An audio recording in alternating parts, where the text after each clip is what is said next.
प्रत्येक पंचायतरू ही आरंभ हुए उन्नतिर एक नूतन कहानी। ओडिशा सरकारक पंचायतीराज और पानीय जल विभाग प्रत्येक ग्राम पंचायत को स्वयंशासित एवं सशक्त करिबारे अविरत प्रयास करि आसुअछि।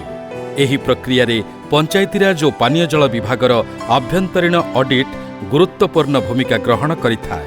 आर्थिक परिचालनार स्वच्छता, जवाबदेहिता एवं सुचारू प्रशासन पई आभ्यंतरीण ऑडिट व्यवस्था अपरिहार्य।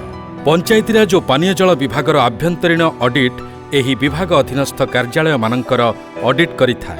सरकारंकर आभिमुख्य आधार रे आभ्यंतरीण ऑडिट उपविभागर कार्य प्रणाली को अधिक दक्ष, समयानुवर्ती, दायित्ववान और सठिक परिचालना करिबा पाई राष्ट्रीय सूचना विज्ञान केन्द्र भुवनेश्वर वैषयिक सहायता रे एक ऑनलाइन एप्लिकेशन पंचायतीराज समीक्षार व्यवस्था करा जायछि।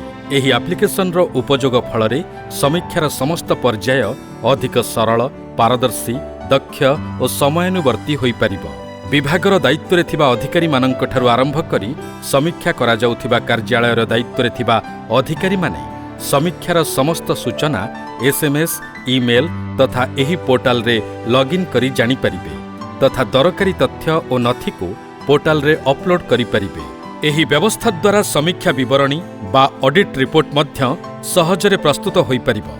एही एप्लिकेशन रे समस्त समीक्षा रिपोर्ट बा विवरणीर कंप्यूटरीकरण फलरे आवश्यक स्थले पुराना रिपोर्ट संक्रांतीय तथ्य अनायासरे प्रस्तुत होई परिबो एवं समीक्षा परवर्ती कार्यानुष्ठान जथा ऑडिट संबंधी समस्त सूचनार सहज आदान प्रदान, तथ्यर सठिक परिचालना और द्रुत कार्यान्वयन सुनिश्चित होई परिबो। आसंतु समस्ते मिसी सशक्त पंचायत गठन एवं डिजिटल ओडिशा निर्माण दिगरे अग्रसर हेबा।